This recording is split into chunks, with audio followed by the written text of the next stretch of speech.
ओम हर हर महादेव। जय श्री कृष्णा। राधे राधे। आज मैं श्रीमद् भगवत गीता का 12वां अध्याय सुनाने जा रही हूँ। कथा करने से पहले आपसे अनुरोध करना चाहती हूँ कि यदि आप हमारे चैनल पर नए हैं तो कृपया करके लाइक करिए, सब्सक्राइब करिए, शेयर करिए। यदि पुराने बने हुए आप हमेशा प्रतिदिन देख रहे हैं, क्योंकि हमारी कथा बहुत सारे लोग सुनते हैं, तो यदि आप हमारे कथा को सुन रहे हैं तो उसके लिए बहुत बहुत धन्यवाद। और शिव जी की कृपा, कृष्ण जी की कृपा आपके ऊपर बरसती रहे। तो आइए हम लोग कथा की ओर चलते हैं। श्री महादेव जी कहते हैं, पार्वती दक्षिण दिशा में कोलापुर नामक एक नगर है, जो सब प्रकार से सुख आधार सिद्ध महात्माओं का निवास स्थान तथा सिद्ध प्राप्ति का क्षेत्र है। वह पराशक्ति भगवती लक्ष्मी की प्रधान पीठ है। संपूर्ण देवता उसका सेवन करते हैं। वह पुराण प्रसिद्ध तीर्थ भोग और मोक्ष प्रदान करने वाला है। वहाँ करोड़ों तीर्थ और शिवलिंग हैं। रुद्रप्रयाग भी वहाँ है। वह विशाल नगर लोगों में बहुत विख्यात। एक दिन कोई पुरुष, युवक पुरुष नगर में आया। वह कहीं का राजकुमार। उसके शरीर का रंग गोरा, नित्य सुंदर, ग्रीवा शंख के समान, कंधे मोटे, छाती चौड़ी तथा भुजाएं बड़ी बड़ी। नगर में प्रवेश करके सब और महलों की शोभा निरखता हुआ वह देवेश्वर महालक्ष्मी के दर्शनाथ उत्कृष्ट हो मणिकंठ तीर्थ में गया और वहां स्नान करके उसके पितर का तर्पण किया। उसने पितरों का तर्पण किया। फिर महालक्ष्मी को प्रणाम करके भक्ति पूर्वक स्तवन करना आरंभ किया। राजकुमार बोला, जिसके हृदय में असीम दया भरी हुई है, जो समस्त कामनाओं को देती हैं तथा कृपा कटाक्ष मात्र से सारे जगत की रचना, पालन और संहार करती हैं, उस जगदम्बा महालक्ष्मी की जय हो। जिस शक्ति के सहारे उसी के आदेश के अनुसार परमेष्टि और ब्रह्म सृष्टि रचते हैं, भगवान अच्युत जगत का पालन करते हैं तथा भगवान रुद्र अखिल विश्व का संहार करते हैं, उस सृष्टि पालन और संहार की शक्ति से संपन्न भगवती पराशक्ति का मैं भजन करता हूँ। कमले योगी जन तुम्हारे चरण कमलों का चिंतन करते रहते हैं। कमलालय, तुम अपनी स्वाभाविक सत्ता से ही हमारे समस्त इंद्रिय गोचर विषयों को जानती हो। तुम ही कल्पनाओं के समूह को तथा उसका संकल्प करने वाले मन को उत्पन्न करती। इच्छा शक्ति, ज्ञान शक्ति और क्रिया शक्ति, ये सब तुम्हारे ही रूप हैं। तुम परासंचित परम ज्ञान स्वरूपिणी हो।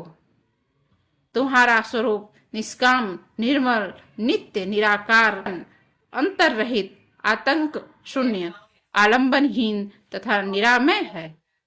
देवी, तुम्हारी महिमा का वर्णन करने में कौन समर्थ हो सकता है, जो खड़ग चक्रों का भेदन करके अंतःकरण के 12 स्थानों में विहार करते हैं। अनाहत ध्वनि, बिंदु, नाद और कला, ये जिसके स्वरूप है, उस माता लक्ष्मी को मैं प्रणाम करता हूँ। माता, तुम अपने मुख रूपी पूर्व चंद्रमा से प्रकट होने वाली अमृत राशि को बहाया करती हो। तुम ही परा पश्यंती, मध्यमा और वैखरी नामक वाणी हो। मैं तुम्हें नमस्कार करता हूँ। देवी, तुम जगत की रक्षा के लिए अनेक रूप धारण करती हो। अंबिके, तुम ही ब्राह्मणी, वैष्णी तथा महेश्वरी शक्ति हो। वाराही लक्ष्मी, वाराही महालक्ष्मी, नारसिंही, ऐन्द्री, कौमारी, चंडिका, जगत को पवित्र करने वाली लक्ष्मी, जगत माता सावित्री, चंद्रकला तथा रोहिणी भी तुम्ही हो। परमेश्वरी, तुम भक्तों का मनोरथ पूर्ण करने के लिए कल्पना के समान हो। मुझ पर प्रसन्न हो जाओ।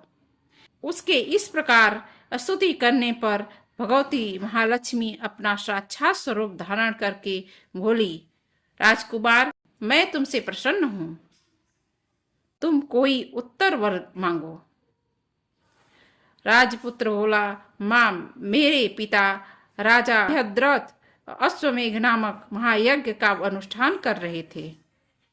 वे दैव योग से रोगग्रस्त होकर स्वर्गवासी हो गए। इसी बीच में यूप में बंधे हुए मेरे यज्ञ संबंधी घोड़े को जो समची पृथ्वी की परिक्रमा करके लौटा था, किसी ने रात्रि में बंधन काटकर कहीं अन्यत्र पहुंचा दिया। उसकी खोज में मैं कुछ लोगों को भेजा था, किंतु वे कहीं भी उसका पता न पाकर जब खाली हाथ लौट आए हैं, तब मैं ऋत्विजों से आज्ञा लेकर के तुम्हारी शरण में आया हूँ। देवी, यदि तुम मुझ पर प्रसन्न हो जाओ तो मेरे यज्ञ का घोड़ा मुझे मिल जाए सके, जिससे यज्ञ पूर्ण हो सके।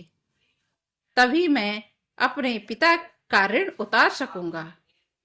शरणागतों पर दया करने वाली जगत जननी लक्ष्मी, जिसमें मेरा यज्ञ पूर्ण हो, वह उपाय करो। भगवती लक्ष्मी ने कहा, राजकुमार, मेरे मंदिर के दरवाजे पर एक ब्राह्मण रहते हैं जो लोगों को सिद्ध समाधि के नाम से विख्यात है। वे मेरी आज्ञा से तुम्हारा सब प्रकार काम पूरा कर देंगे। महालक्ष्मी के इस प्रकार कहने पर राजकुमार उस स्थान पर आए जहाँ सिद्ध समाधि रहते थे। उनके चरणों में प्रणाम करके राजकुमार चुपचाप हाथ जोड़कर खड़े हो गए। तब ब्राह्मण ने कहा, तुम्हें माता जी ने यहाँ भेजा है।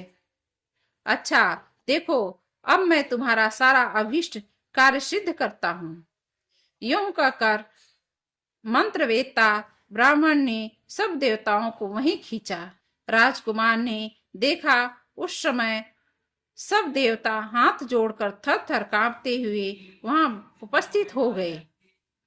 तब उन श्रेष्ठ ब्राह्मण ने समस्त देवताओं से कहा, देवगण, इस राजकुमार का अश्व जो यज्ञ के लिए निश्चित हो चुका था, रात में देवराज इंद्र ने चुराकर अन्यत्र पहुंचा दिया है। उसे शीघ्र ले जाओ। तब देवताओं ने मुनि के कहने से यज्ञ का घोड़ा लाकर दे दिया। इसके बाद उन्होंने उन्हें जाने की आहुति दी। देवताओं का आकर्षण देखकर तथा खोए हुए अश्व को पाकर राजकुमार ने मुनि के चरणों में प्रणाम करके कहा, महर्षि, आपका यह सामर्थ्य आश्चर्यजनक है। आप ही ऐसा कार्य कर सकते हैं। दूसरा कोई महान मेरी प्रार्थना सुनिए।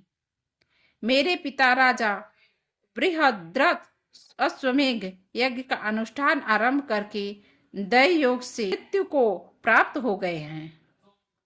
अभी तक उनका शरीर तपाए हुए तेल में सुखाकर मैंने रख छोड़ा है। आप उन्हें पुनः जीवित कर दीजिए। यह सुनकर महामुनि ब्राह्मण ने किंचित मुस्कुरा कर कहा, चलो, यहाँ यज्ञ मंडल में तुम्हारे पिता मौजूद हैं, चलें। तब सिद्ध समाधि ने राजकुमार के साथ वहां जाकर जल अभिमंत्रित किया और उसके शव के मस्तक पर रखा। उसके रखते ही राजा सचेत होकर के बैठ गए। फिर उन्होंने ब्राह्मण को देखकर पूछा, धर्म स्वरूप आप कौन हैं? तब राजकुमार ने महाराज से पहले से ही सारा हाल कह सुनाया था। राजा ने अपने को पुनः जीवन दान देने वाला ब्राह्मण को नमस्कार करके पूछा, ब्राह्मण, किस पुण्य से आपको यह अलौकिक शक्ति प्राप्त हुई है? उनके यो कहने पर ब्राह्मण ने मधुर वाणी में कहा, राजन, मैं प्रतिदिन आलस्य रहित होकर गीता के 12वें अध्याय का जप करता हूँ। उसी से मुझे यह शक्ति मिली है जिससे तुम्हें जीवन प्राप्त हुआ है। यह सुनकर ब्राह्मणों सहित राजा ने उन महर्षि से उनसे गीता के 12वें अध्याय का अध्ययन किया। उसके महात्म्य से उन सब की सद्गति हो गई। दूसरे जीव भी उनके पाठ से परम मोक्ष को प्राप्त हो चुके। तो यह था गीता का 12वां अध्याय। यदि श्रीमद् भगवत गीता का 12वां अध्याय आपको अच्छा लगा हो तो कृपया करके एक लोग को जरूर शेयर कीजिए, जिससे उसको भी गीता का लाभ मिल सके। आपके द्वारा यदि किसी प्राण भला हो जाए तो उससे बड़ी क्या चीज हो सकती है। तो आपको यह गीता का अध्याय कैसा लगा, कृपया करके कमेंट करके जरूर बताइए। ओ हर हर महादेव, जय श्री कृष्णा, राधे राधे कमेंट में जरूर लिखा करिए। ओम हर हर महादेव।